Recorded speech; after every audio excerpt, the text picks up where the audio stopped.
Right,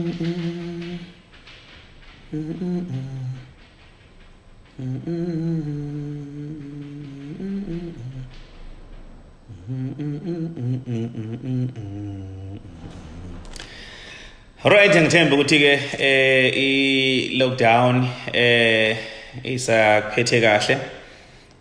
Akulula bakithi ukuhlala uyivalele endlini ilanga lonke, kodwa ke ngenxa yezimo zeinsuku zokugcina esiphila kuzo kufanele ukuthi silalele umyalelo kahulumeni ukuze siphephe. Ngithemba ukuthi ke nawe la khona uphephile, right, grand. Sifisa nje ukuthi bakithi le lockdown idlule. Siyethemba ukuthi ayizo extendwe. Mangabe nje siyiphatha ngendlela efanele futhi nebalwa zabantu abahaqekayo ngaleli gciwane zehla, hawu angeke extendwe enhlobo njengoba eFrance kwenzekile nje. France bayi extendile, yeluliwe i-lockdown eFrance ngenxa ukuthi isimo siya ngokuya sibhebhetheka nokuthi sibe ngcono. So uyabona ukuthi ngempela abakwethu kubi. Siyafisa ke sengathi uNkulunkulu angasisiza nje kudambe lesimo esihlonganga kabakithi. Sinali ithemba lokuthi kuzokwenzeka lokho. Okay, Thangi, a day before yesterday. Thangi, a day before yesterday. Kuthangi besithe umbuzo sowuphendula namhlanje uthi kuzokwenzekani uma kuphela izinsuku zokugcina? Yini ezokwenzeka uma ngabe kuphela izinsuku zokugcina? Kuzokwenzekani? Ngumbuzo omkhulu lo obalekile futhi ngendlela esimangaliso. iBhayibheli liyaphendula ukuthi yini ezokwenzeka uma ngabe kuphela izinsuku zokugcina. Umbhalo oqala engithanda sikubheke la, ngoba yonke into ihamba ifinyelela esiphethweni. Uyabona nje bakuthiwa izinsuku zokugcina nje iBhayibheli liyibiza ngeinsuku zokugcina, izinsuku ezisemaphethelweni alesi simiso sezinto, okusho ukuthi ukusondela kombuso kaNkulunkulu kuseduze kakhulu. Yingakho kuzinsuku zokugcina. Umbhalo weSambulo 16 ivesi ngelika 15 uJesu wakhuluma enye indaba la, eyikhuluma ngoJohana omunye wabafundi bakhe owangulela ukuba bhale incwadi yeSambulo, kuyincwadi yokugcina eBhayibhelini. Uthi uJesu kule ncwadi, bheka ngiyeza njengesela, uyajabula ohlale ephapheme embethe njalo ingubo zakhe zangaphandle, ukuze angahambi inqunu nabantu babone ihlazo lakhe.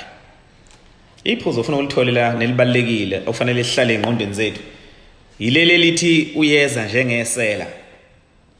Isela mangabe lizoyogqekeza noma lizobamba inkunzi noma ngabe lizokwenzani, alimemezela lisho, kubonakala selithelekile nje.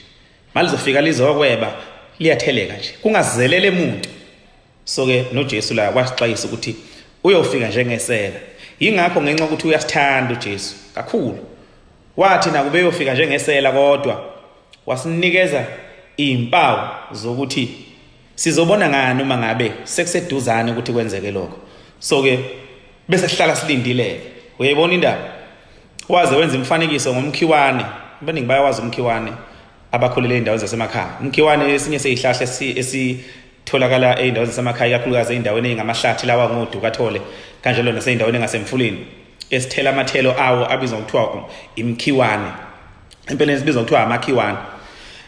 Umkhiwane mangabe kusebusika amaqabo ngawa yawa, kuthi mangabe ihlobo selethwasa noma kuthiwa izulu alikakani noma bekuthiwa kakenzi lutho, kodwa nje umkhiwane iwona kuqala mase kuthwasa ihlobo ukubonakala ngawo usuhluma amaqabunga, kuthiwa hawu selethwasa ihlobo, nangempela uyothi ubona seliqala izulu liyaduma, kwenzeka konke lokho.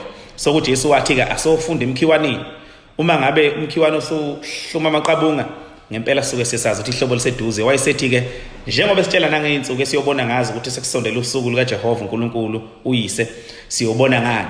Ngakho zonke lezi zinto ezenzekayo zikhomba ukuthi sekuseduzane ngempela. Kunjalo. Alright. Ake sibheke ukuthi osukwini likaNoah kwenzekani. Jehova uNkulunkulu watshela uNoah ukuthi Noah, ngizobhubhisa umhlaba ngamanzi. Abantu babi kakhulu abalaleli. Izinto ezenzekayo akuzona izinto engakade ngihlosile ukuthi zenzeke.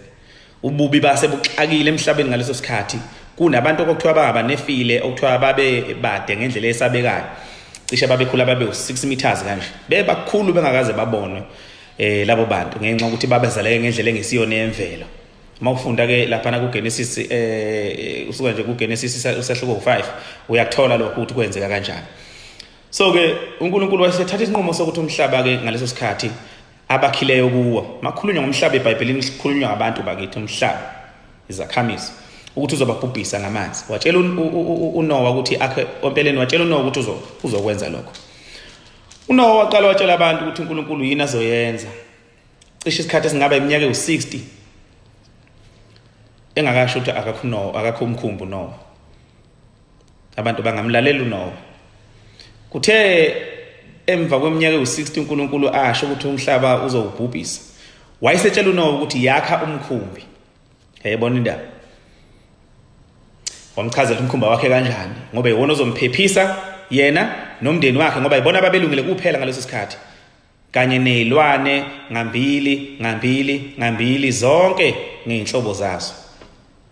uNoah waqala wakha umkhumbi etshela abantu ukuthi wenganza kwethu asishintsheni phendukani uNkulunkulu uzobhubhisa umhlaba ngamanzi uthi angakhe umkhumbi ngilekeleleni ke asiwakhele lo mkhumbi sikhombisa ukuthi siyayisola sesendele uNkulunkulu azange baze bamlalela uNoah bamedelela bamhleka usulu bembona ukuthi uyisiphukuphuku akasile wawakha uNoah umkhumbi nomkhaya wakhe family yakhe iminyaka cishe ewu40 awuhlanganisela iminyaka ewu40 naleya minyaka ewu60 uNkulunkulu etshela uNoah ukuthi umhlaba uzobhubhisa wabuya emva kweminyaka ewu60 wamtshela akakho umkhumbi kwezi iminyaka ewu120 sekukonke okusho ukuthi uNoah wazi kusasele 120 years ukuthi uNkulunkulu abantu uzobabhubhisa kodwa bakaze baze bamlalela uNoah wawakha umkhumbi nangempela lashaya usuku lozamcolo wana wabashaqa abantu uzamcolo wababhubhisa bonke kwaba buhlungu kakhulu. Namhlanje ihlakaniphi zezazi zezifundiswa zosocience ziyakufakazela ukuthi ngempela eminyakeni ewu4000 edlule umhlaba wonke wake wambozwa amanzi. Planet yonke yake yambozwa amanzi. Ucwaningo lalabantu ekuthiwa ama-geologist abafundele ukuvubula bayachaza ukuthi ngempela umhlaba kuyafakazela ukuthi wake wambozwa amanzi. Okusho ukuthi incwadi kaGenesis mayithi umhlaba wambozwa amanzi kazamcolo ayisengeyimithi iqinisile. Akuyona inganekana leyo kwenzeka lokho. Ake sikufundeni lokhu ukuthi uJesu wathi ke esikhathini sethu wathi isikhathi sika Noah sifana kanjani nesikhathi sethu. Wathini uJesu? Namhlanje uthi ngingafundile iBhayibheli angifunde leli la online. iBhayibheli leli nginalo lapha kwi-app yami. Okay. uMathewu isahloko 24 amavesi u36 kuya lapha na ku39 echaza ukuthi izinsuku zethu zensuku zogcina ziyofana kanjani nezinsuku zangosuku luka Noah. Uthi uJesu la ku36 kuya ku39 ngokuphathelene nalolo suku nalelo hora ayofika ngalo akekho waziyo nazingelosi zasemazulwini nandodana kodwa ngubaba kuphela ngoba njengoba nje zazinjalo izinsuku zika Noah kuyoba njalo nokuba khona kwendodana yomuntu ngoba njengoba babe njalo ngalezo nsuku zangaphambi kazamcolo bedla bephuza amadoda eshada nabesifazane bendiswa kwaze kwaba kusuku Noah angena ngale emkhunjini futhi benganakanga kwaze kwafika uzamcolo wabakhukhula bonke kuyoba njalo nokuba khona kwendodana yomuntu.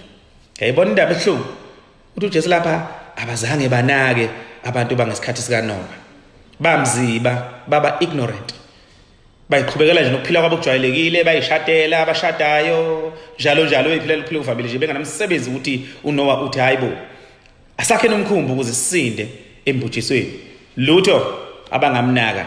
uJesu uthi abanakanga.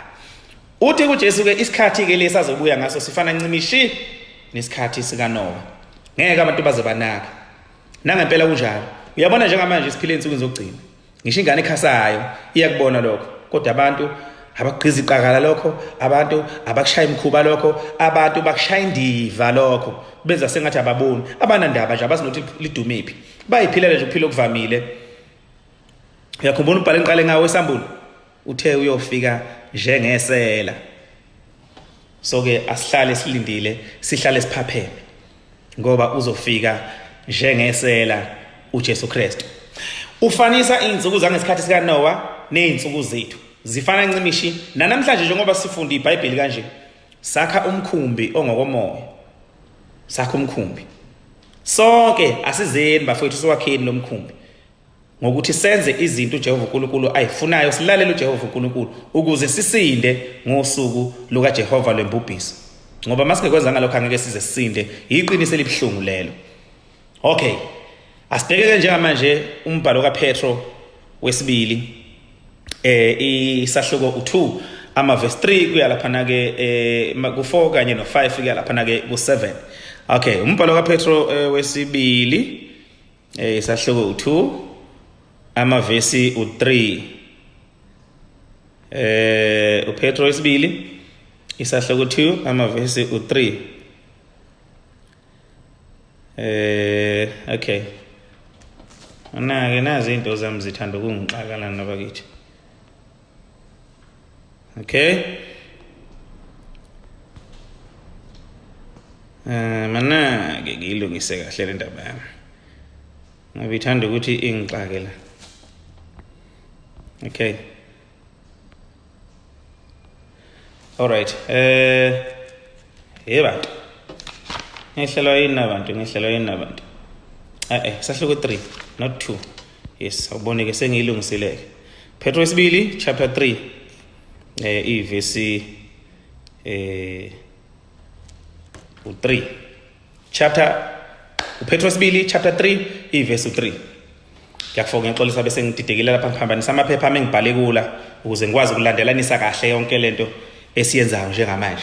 Okay, isahluko 3 encwadini kaPetro wesibili ivesi 3 no4 ithi, ngoba okokuqala niyakwazi lokhu ukuthi ezinsukwini zokugcina kuyofika abahleki bosulu nokuhleka kwabo usulu beqhubeka ngokwezifiso zabo siku, futhi bethi kuphi lokuba khona kwakhe okuthenjisiwe. Phela kusukela osukwini okhokho bethu abalala ngalo zonke izinto iqhubeka ngokufana ncamashi nasekuqaleni kwendalo. Yabona, sixwayiswa la umpostoli Petro ukuthi ezinsukwini zokugcina kuyovela abahleki bosulu abayobe behleka bethi kuphi lokhu kuba khona kwakho okuthenjisiwe, ngoba izinto lokhu iqhubeka nje zinje ngoba zazi njalo nangesikhathi okhokho bethu abalala ngaso. Nangempela kunjalo namhlanje abantu basibuza mihla namalanga athi suka lokhu nisitshela ukuthi siphele ezinsukwini zokugcina ayikho leyo nto leyo. Ikhathi ziyaqhubeka ukuphila nje, kuyaphilwa nje, akunankinga, phila kuyafana, ayikho indaba ezinsuku zokugcina. Umbhalo usho njalo uthi kuyoba khona abantu abakhuluma kanjalo ezinsukwini zokugcina. Abantu uma bekhuluma kanjalo yazi benze njani? Basuke beqeda amandla. Ubone nawe ungabazi ukuthi mhlambe ngempela ayikho lento, yabo. Kade kwakuthiwa hayi Jesu uyobuya nombuso kaNkulunkulu uzobhubhisa abantu abangamlaleli. Kade kwakushiwo kwekwenza kanini, ungagcina usungabazi. Yikho sixwayiswa ngalabo bantu ukuthi asiqapheleke ngoba vele bazoba khona. Nangempela siyababona bakhona, njengoba siqalile senza lama video nje bayabhala nabo ukuthi hayi msana kusibhedela nempudana lenisho ayikho leyo nto. Asethuki ke bakwethu ngoba bagcwalisa lokho kubhalwe lapha eBhayibhelini, bazi impawu wabona uqobo zokuthi siphila ezinsukwini zokugcina. Asiqale ke njengamanje ku verse 5 kuya lapha na ke ku7. Okay, ngoba ngokwesifiso sabo laba bantu leli qiniso liyabaphunyuka lokuthi ayekhona amazulu kusukela kudala nomhlaba omi ubumbene uvele emanzini futhi uphakathi kwamanzi ngezwi likaNkulunkulu.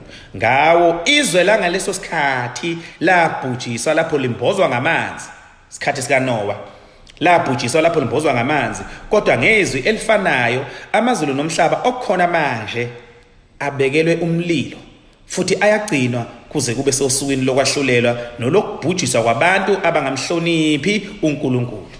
Ayibona ke indaba kuthiwa laba bantu abahleka usulu abathi imbudane lento esikhulumayo ukuthi siphile ezinsukwini zokugcina, abathi imbudane ukuthi uJesu Kristu uzobuya nombuso kaNkulunkulu, kuthiwa labo bantu iqiniso liyabaphunyuka abalitholi.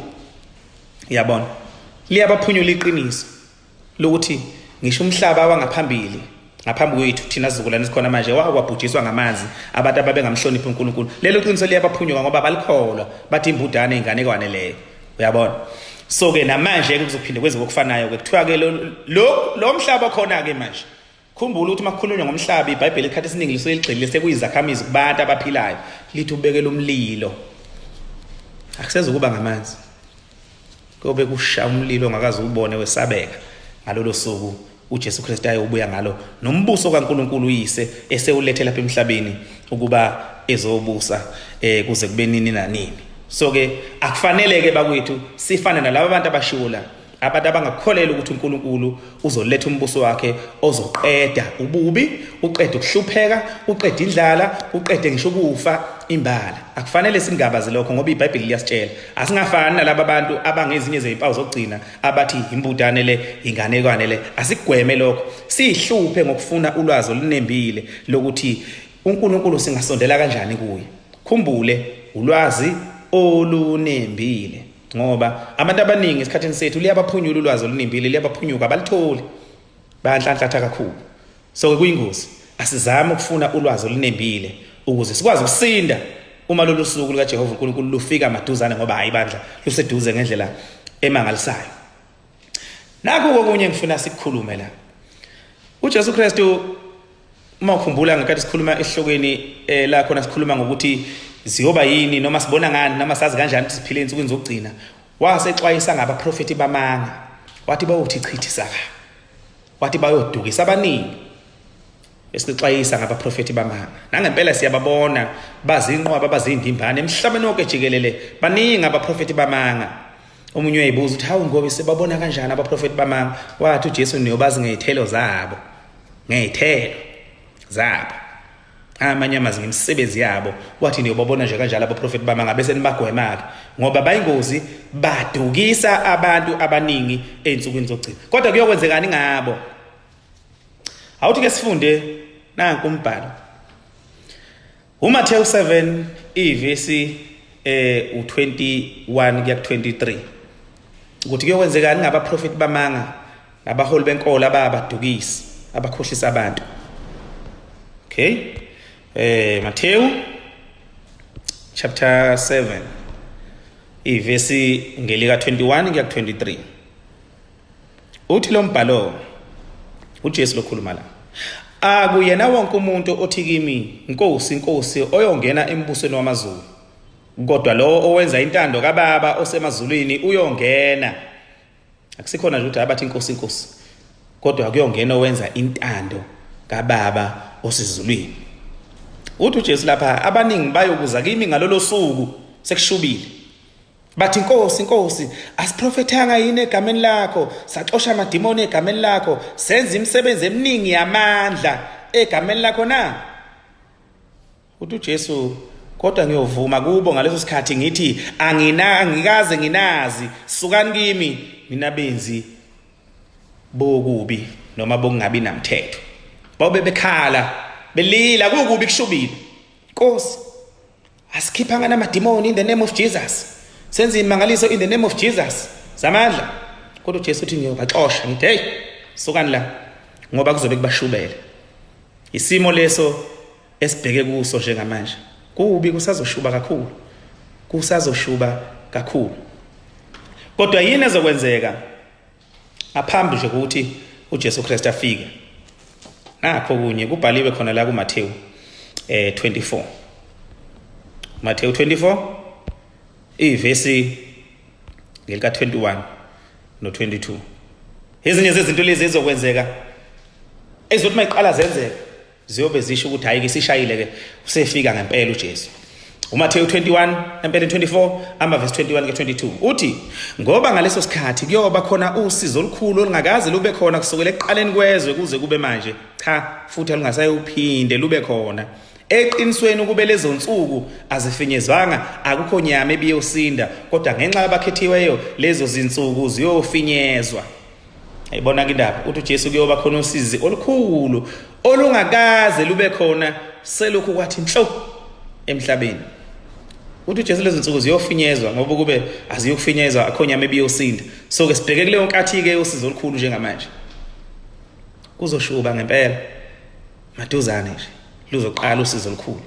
Lolu sizo olukhulu luzoholela kufikeni kaJesu. Liyoba isikhathi esincane, asazi ukuthi isikhathi esincane mhlambe kuyoba inyanga noma zinyanga embili noma unyaka noma iminyaka emibili noma emithathu, kasazi, kodwa iBhayibheli nje kuyoba isikhathi esincane leyo nkathi yosizo olukhulu ifika.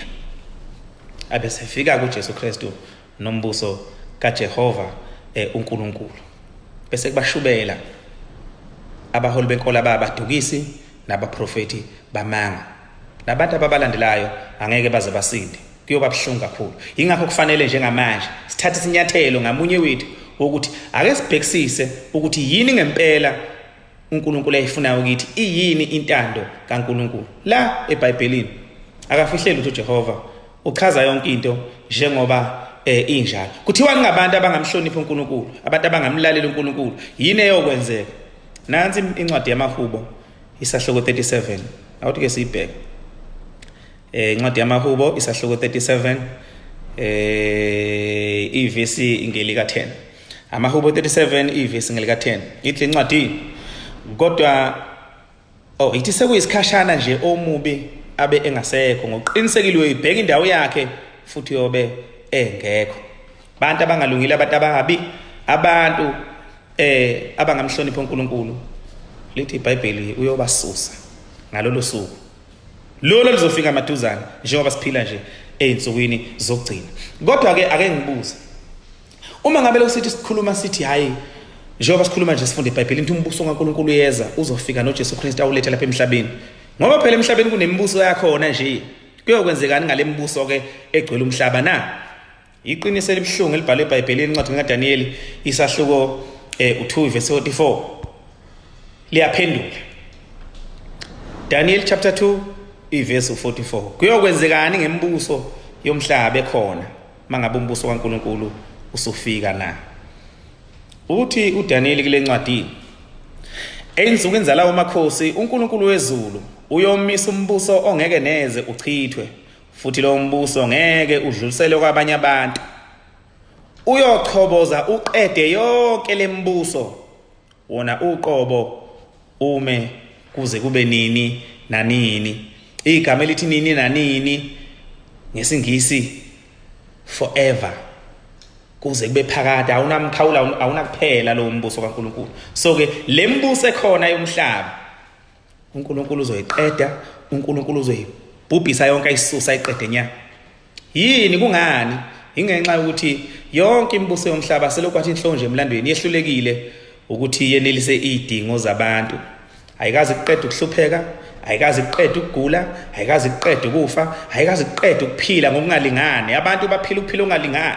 Khona abantu abaphila, abantu abemafutheni, khona abantu njengoba ngikhuluma nawe nje namhlanje abangazibola la bedlini. Ukuphila kufani, nhlobo. Ukuphila kwanamhlanje kunogwambela kwesabo, abantu abayicabangela bona kuphela, abaqoqela omkhulu umnotho nemali eziningi ezingaka, kuyilapha abanye abantu bengazi ukuthi bowulala bedlini. Isikhathi esiphila kuso ke leso, yikho uNkulunkulu ethi lombuso uzoyisusa ayibhubhisa ayiqede yonke, ngoba ayikazi izenelise idingo zabantu. Uyena kuphela oyoletha umbuso oyokwenelisa idingo zabantu. Ngisho ukufa lokho kusibhekile nokusijongile namhlanje uzoqeda, kungaphinde kube khona uma ngabe umbuso wakhe usofika. Nansi ke into ebuhlungu uJesu Kristu ayisho. Wakhuluma into ebuhlungu la uJesu Kristu.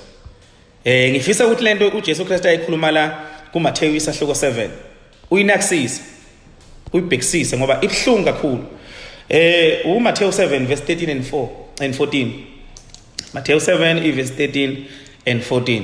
uJesu wakhuluma amagama abuhlungu kakhulu la, iqiniso elingehli neze kahle.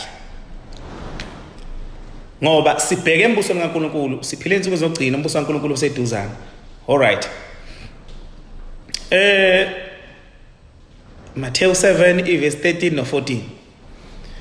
Uthi uJesu lapha, ngenani ngesango elincane ngoba ibanzi futhi ivulekile indlela eholela ebhujisweni, baningi abangena ngayo. Kodwa lincane isango futhi inyinyekile indlela eholela ekuphileni, bambalwa abayitholayo. Nanti ke iqiniso elibuhlungu ke bafowethu. uJesu lapha uthi indlela ebheke ebhujisweni, ngisho ngoba sesifundile nje eBhayibhelini ukuthi abantu abangamhloniphi nezwe lanamhlanje uzolibhubhisa. Uthi okubuhlungu leyo ndlela ebheke ebhujisweni, baningi abantu abahamba ngayo, abanakubalwa, zindimbane ngeindimbane. Uthi kodwa indlela ebheke ekuphileni okuphakade, uthi incane inyinyekile, bambalwa abayitholayo. IsiZulu ke masithi indawo inyinyekile, incane ngempela leyo ndawo, akungene kalula, akulula ukuyithola. Yabona? Ngiphethe amanzi namhlanje. angikhulumi ngiyaqeqebula angiyakutshela impela. Alright, so ke uma ngabe indlela ebheke ekuphileni incane inyinyekile akulula ukuyithola. Kudingeka sihluphe ngokufuna ulwazi lweBhayibheli, kudingeka sihluphe ngokufuna ulwazi lokuthi ubani uJehova uNkulunkulu noJesu Kristu, kudingeka sihluphe ngokuthi lolo lwazi silingenise ukuze sikwazi ukuthi sihambe ngendlela encane ebheke ekuphileni, hayi ngendlela ebanzi okulula ukuhamba ngayo. Abantu bayatamasa bayiphilela ukuphila abakuthandayo, bayiphilela ngendlela abayithandayo, basendleleni ebheke kuphi ekubhutshisweni. Asizameke ukuthi singahambi ngaleyo ndlela. Kubalekile ukuthi senze ngendlela uJehova uNkulunkulu ayifunayo ukuze sikwazi ukusinda. Omunye uyayibuza ukuthi awu kodwa ngobe ngake ngezwe mina ugogo kamakhelwane noma usibanibani cishe kwakuminyaka yo-2000 noma ngo-1990 naye wayekhuluma njengawe ethi siphile ensukwini zokugcina. Mhlawumbe omunye uthi kwaku-1980 bani omunye wayekhuluma njengawe ethi siphile ensukwini zokugcina. Kanti ngempela lezi insuku zokugcina kungani zingapheli? Yini indaba lokuthiwa kuthiwa sikhuluma siphile ensukwini zokugcina na? Impendulo nansi. uPetro wesibili isahluko u9 ivesi u12. Okay. Ngifuna sibheke le ndaba.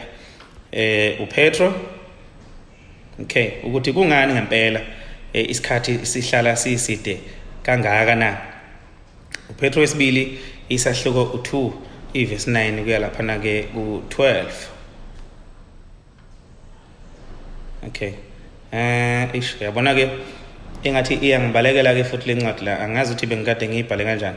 Angixolise lapho ngizobuye ngikhumbule, kodwa ikhuluma ngokuthi okay imake ngathi ngiyayikhumbula impela la. Alright, amaphepha amabuya abe nokungididadida la ukuthi bengikade ngihlele kanjani. Alright, ithi ke ngiyicheke kanje. Yeah, so kuyafuneka bakithi ukuthi sizame ukuthi ngempela senze konke okusemandleni ukuthi uJehova uNkulunkulu akwazi ukuthi asifake embusweni wakhe. Asenzeni konke okusemandleni esingakwenza ukuze uJehova ajabule ngathi. Okay, now iyangilahlekela kulungile. Kodwa ikhuluma ngokuthi uNkulunkulu uyasibekezelela, akafuni ibhubhe namunye. Ingakho ubona sengazuthi kuyephuza nje, cha kwephuza inhlobo. Isho njalo lencwadi ngisazobuye ngikhumbula ukuthi uPetro wesibili inkinga seyisuke yamningi imibhalo sengikhulume ngayo. Kodwa ikhuluma ukuthi uNkulunkulu uyasibekezelela ngoba akafuni ukuthi kubhubhe namunye. Ngakho ke lolu suku lukaJehova lwembubhiso luzofika maduzane, luseduze. Asizameni ukuthi senze ngendlela efanele. Kodwa ke manje umbuzo ke ophakamayo nesifinyelela isiphethweni sawo, umbuzo othi singenze njani ukuze sisinde uma ngabe usuku lukaJehova lwembubhiso lufika? Singenze njani? Yini okufanele siyenze ukuze sisinde lapho usuku lukaJehova lwembubhiso lufika na? Ngoba mawufunda incwadi yesambulo isahluko 21 amavesi u1 ke lapha na ku4, leyo ncwadi ikhuluma ngokuthi umbuso kaNkulunkulu mawufika njengoba uJesu Kristu ezofika nawo nje uyoqeda ukuhlupheka, uyoqeda ukufa, uyosula inyembezi emehlweni ethu, siphile phakade njengoba ethi umbuso wakhe uyohlala phakade nje, ukufa uyoqeda uNkulunkulu. Kuzwakala nje engane kwabanye ukuthi hawu kungaphela ukufa. Uyabona njengoba singakufundi ukufa, ingoba vela sidalelwa ngakhonto sife. Ingakho kunezibhedlela kunodokotela namhlanje ngoba kusuke kwenziwa izabazi ukuthi umuntu aphila angafi. Akekho umuntu ofanele afa. So uNkulunkulu uzoqeda ukufa. Kodwa manje ukuze sikwazi ukusinda ke kulolu suku lwembubhiso, sikwazi ukuphila ngaphansi kwalo mbuso kaJehova uNkulunkulu oseduzane, yini okufanele siyenze? Lo mbuzo ke sizophendula kusasa lokho kusayo ngo5 o'clock ukuthi yini okufanele siyenze ukuze sisinde osuku kaJehova lwembubhiso. Sizoyifunda kusasa leyo, sizokhuluma ngayo kusasa. Ake sibambe kanje kwamanje. Hawo ngiyabonga nangu Mthiya 2 Petro 3 ivesi 9. Hawo ngiyabonga mntaka baba, wangisiza lapha umfokambatha beno siyabonga Warren Maphamela bangisiza bangitshela. Okay, incwadi kaPetro wesibili isahluko u3 amavesi u9. Yebo, yes, ngiyabonga kakhulu bafowethu. How's ithi lencwadi uJehova ke phuzi ngokuqondene nesithembiso sakhe, njengoba abanye becabanga ukuthi uyephuza, kodwa uyanibekezelela ngoba akafisi ukuba kubhubhe namunye, kodwa ufisa ukuba bonke baphenduke. Nanso ke indaba, akafisi ukuthi kubhubhe namunye, uyasibekezelela. Yingakho abanye becabanga ukuthi uyephuza nje, akephuza inhlobo. Ivesi lika 10 uthi nokho usuku likaJehova liyofika njengesela okuyodlula ngalamazulu nomsindo ohazayo, kodwa izakhi zawo njengoba ziyobe zishisa kakhulu ziyoncibilika, futhi umhlaba nemisebenzi akuwo kuyokwambula. Njengoba zonke lezi zinto ziyoncibilika kanjalo, yeka ukuthi hlobo luni lwabantu okufanele nibe yilo ezenzweni zokuyiphatha ezingcwele nasezenzweni zokuzinikela kokuhlonipha uNkulunkulu, nilindele futhi nikhumbula njalo ukufika kosuku likaJehova okuyothi ngalamazulu ayobe esha encibilika nezinto zawo njengoba ziyobe zishisa kakhulu zincibilike. So ke kufanele sibe uhlobo olunjani lwabantu ukuze sisinde la ezenzweni zokuyiphatha engcwele njalo njalo. Sizofuna ngakho kusasa ukuthi yini okufanele siyenze ukuze sisinde osuku likaJehova lwembubhiso bese sikwazi ukuthola ukuphila okuphakade. Siyabonga kakhulu. Siyabonga. Ithatheke le video ishare nawe ku status sakho nabangani bakho bayibone ngoba kubalekile bakithi. Kuyaphuthuma ngendlela emangalisayo ukuthi sikwazi ukuthi sifunde ngoJehova uNkulunkulu. Sizobheka kusasa ukuthi singenze njani ukuze sikwazi ukuthi sisinde osukwini likaJehova lwembubhiso sikwazi ukuthola ukuphila okuphakade. Ngiyabonga kakhulu. Bona bonke abathe bangena la nabasazongena siyabonga. Thank you very much. Okay. Ngiyabona ama comment lapha angena zinqwaba. Maningi bakithi ungibekezelele ngizozama nje ukuthi engwaphendula amanye ngizowaphendula kanjalo kodwa amanye ngiyaweqa ngoba amanye ngize ngawaphendula ngoba suke engakhulumi kahle. Vele kasifani phela bakithi asilindele ukuthi masikhuluma la kanje bonke abantu bevumelane nathi bakwethu. Ngisho uJesu abantu abaningi abazange bamlalele bese ngobani thina. Asethuki bakwethu ngoba njengoba sizama kanje ukuthi sifunde iBhayibheli noSathane naye ngapha umile enzeki lokho. Alright, siyabonga kakhulu. Ube nosuku lomnandi, ube nosuku luhle kakhulu. Ungadli kakhulu. Ngaze kuphuma ukhaba. Mina ngiyasaba ukuthi njengoba siquarantine nje umuntu uyophuma nama kg athize ngoba hayi siyahlabo. Ube grandi ke. Bye bye.